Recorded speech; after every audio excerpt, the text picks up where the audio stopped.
And even though I look kind of crazy over here, I'm kind of zoomed in, but that's fine. That's fine. We'll just keep it going.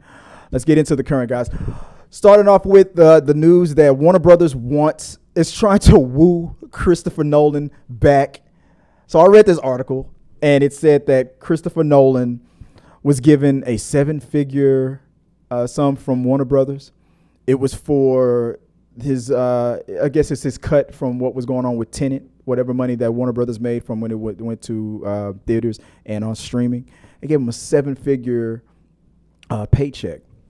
And it didn't say the producer who did it, he said this isn't a big deal. It's nothing. It's just we're just giving it to you just to because we love you, man. We just want to be nice. But he also admitted, he said this is honestly just to try to get him back. Right now, if you don't know, Christopher Nolan had an exclusive contract with Warner Brothers. Most of his, the Dark Knight trilogies, most of his movies was with Warner Brothers, and it was a great deal. But when the pandemic hit and HBO Max needed content, and they, without the directors knowing that, were putting out movies for that year during the 2020 pandemic, they were just blindsided. They were expecting their movies to hit theaters. Nolan is known for making his movies for the cinematic experience, the theatrical experience. And he wrote this article, man. It was like a lot of us went to bed last night thinking that we were film directors, and we woke up this morning and we realized we were just making content for HBO Max. What the hell's going on? It was crazy. It was the it was the most tea-filled type of editorial article that I've ever read from a director. I mean, usually these people are trying to be professionals. They're like, let's go behind the scenes and we'll work it out. No, Nolan was like that. I'm Christopher motherfucking Nolan. I'm trying to censor myself, but I'm sure he was like, I'm Christopher motherfucking Nolan, and I'm not gonna be played like that.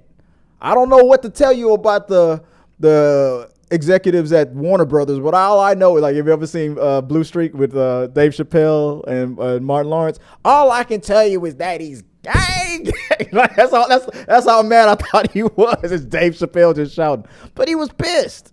So now with the fact that Warner Brothers is owned by new powers that be with David Zaslav, they're like, hey man, just throw him some money.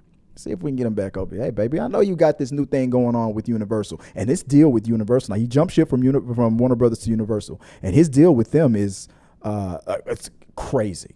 I mean, like, he's like got guarantees that my movies, when they come out, like Oppenheimer's about to come out, they're going to have a long theatrical window. Like, going to have a theater run and won't be pulled to streaming, like, the way they were doing it with Warner Brothers.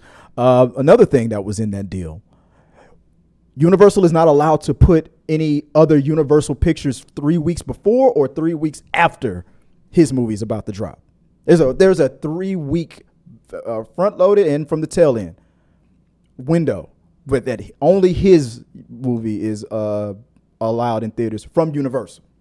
I mean, Warner Brothers and everybody else can do what they want, but from Universal, you better not have Fast and Furious come out anywhere near any Christopher Nolan movie. That's the window. I'm like, damn, he's got more than what any other studio is willing to do. And they were the only ones. They were like, hey, yes, sir, Mr. Nolan, whatever you say. And then they gave it to him.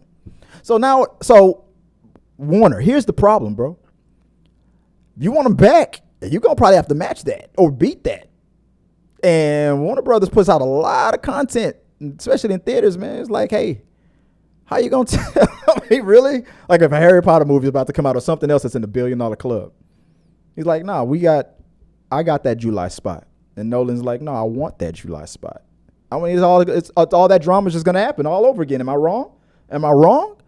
It's just going to, so he's probably just going to stay put with Universal unless Warner Brothers is like, all right, we gave you that money just as a courtesy to be like, hey, remember who really made you this amount of money that you're used to making? Who go with the devil you know is probably what they're thinking. Go with the devil you know.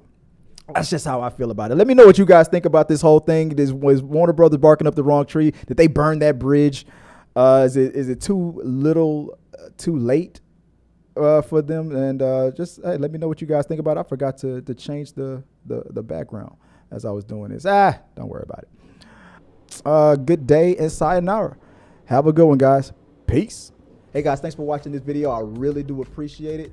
Hit the subscribe button, like, and comment your thoughts on this topic or any topics that you think that we should talk about in upcoming videos. Also, you can follow us at T3 Medias on Instagram, Twitch, Facebook, TikTok, Twitter, and we also have a T3 Media Studios podcast where we post our movie reviews and episodes of The Rundown. Till next time, guys.